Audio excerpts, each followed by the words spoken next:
Moms notice everything. My child has a flat spot on his head, or his forehead appears to be protruding, or the back is really flat. The pediatricians take a closer look, and there are certain parameters that help us determine whether or not your child may require a cranial remolding orthosis. You may have seen these types of helmets out in the community. Some of them may be clear, like this particular helmet. And there's an advantage to this because we can see through it, see what the contact is. What we're trying to do is create an environment so that your child grows into the desired head shape.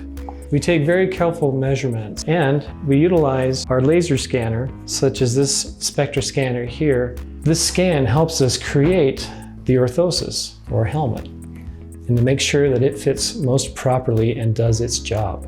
At Orthopro, we've been doing this for over 20 years and seen the benefits of many hundreds of patients receiving this type of treatment. Due to the change in coverage from many insurance companies, we find that there's help needed financially for parents, and we do make that available through the St. Luke's Foundation. If you have questions about financial issues or other questions that you may have, please reach out to us here at Orthopro. We'd be glad to answer those questions and help you out.